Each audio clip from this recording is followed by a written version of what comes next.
नमस्कार किसान भाइयों, मैं सुमित कटियार अयोध्या उत्तर प्रदेश से फार्मर जर्नलिस्ट में आप सभी का स्वागत है।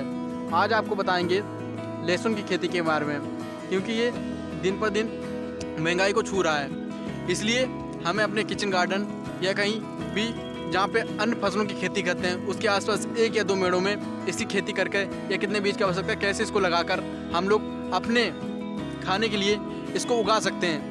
तो आइए आपको बताते हैं कैसे इसकी कॉमर्शियली खेती कर सकते हैं या फिर अपने गार्डन में इसको लगा सकते हैं। आइए आपको बताते हैं। आप ये देख ही सकते हैं, यहाँ पर लहसुन की खेती की हुई है। तो इसमें आप लोग ये देख रहे होंगे, ये जो पड़ा हुआ है ये पुआल है। इसको हम आपको जानने के लिए पहले बता दें, जो भ्रमता ना हो ये क्या हुआ है। तो ये मल्चिंग के पर्पज से लगाया गया है, जो कि हमारी फसल में खरपतवार, जैसे आप लोग ये देखेंगे इरिगेशन जो सिंचाई की नाली बनाई गई है उसमें खरपतवार है, और खेत में देखेंगे तो खरपतवार नहीं, सिर्फ आपको ये लहसुन का पौधा ही दिखेगा। तो इसको लगाने की ये फायदे हैं कि आपकी जो सॉइल का मॉइस्चर होता है, जो नमी होती है मृदा में, उसको रुकता है। आपको कम सिंचाई करनी पड़ेगी, भूमि आपकी कम उगेगी, और आपको निकाई गुड़ाई का जो खर्चा आता है उससे बजाय आप जो निकाई गुड़ाई होती है, इसके बाद आप लोग हर्बिसाइड यूज करते हैं, उसमें जो केमिकल का रुपये चला जाता है आपका, उस हानि से बचा सकता है। और इसको आपको काट डालना, जब आप अपने बीज की बुवाई करेंगे खेत की तैयारी के लिए, तो आपको 4 से 5 जुताई करनी है खेत की। उसमें इसके बाद 10 से 15 कुंटल सड़ी गोबर की खाद डाल देनी है।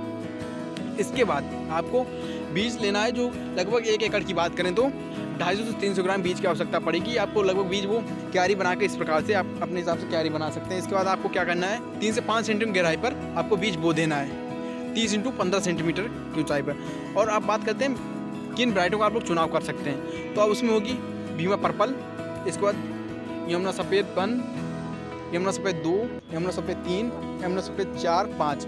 यहाँ पर भीमा पर्पल और यमुना सफ़ेद 3 की वैरायटी लगाई हुई है। तो आप लोग उसके बाद इसको बोते हैं हम लोग नवंबर दिसंबर, और ये दिसंबर में बोई हुई फसल है। तो आपको अपने जो पुआल जो होता है धान का, उसका यूज करके आपको मिल जाएगा, बिछा देना है, जिससे आपको कम सिंचाई करनी पड़ेगी और निकाय गुड़ाई भी नहीं कर, जिससे सॉइल में अच्छा बना रहेगा। और वैसे मुख्यतः इसमें 4 से 5 सिंचाई हम लोग करते हैं, और ये रबी सीजन में लगाई गई हुई है फसल। अब बात करते हैं कि अगर ये सुविधा नहीं, अगर आप ये टेक्निक नहीं अपना रहे हैं, ऐसे ही करना चाहते हो, आप लोग हर्बिसाइड का भी उपयोग कर सकते हैं, जिसमें मुख्यतः यूज की जाने वाली हर्बिसाइड का नाम है पेंडिमेथिलीन, जो आप अपने नज़दीकी रिकमेंडेड किए हुए बीज भंडार से अपने क्षेत्रफल के एरिया के हिसाब से उसका डोज भी ले सकते हैं, जो अपने खेत में छिड़काव करने के बाद खरपतवार के समय, क्योंकि आप देखेंगे नालियों में या इसके मेड़ों पर जहाँ पे ये मल्चिंग का उपयोग नहीं किया, वहाँ पर आपको खरपतवार ही खरपतवार दिखेंगे, जैसा कि आप लोग देख रहे हैं। और अगर खेत में देखेंगे तो ये समस्या नहीं होगी। तो ये करना बहुत जरूरी होता है, इससे पैसे की भी एक अच्छी बचत भी हो जाती है।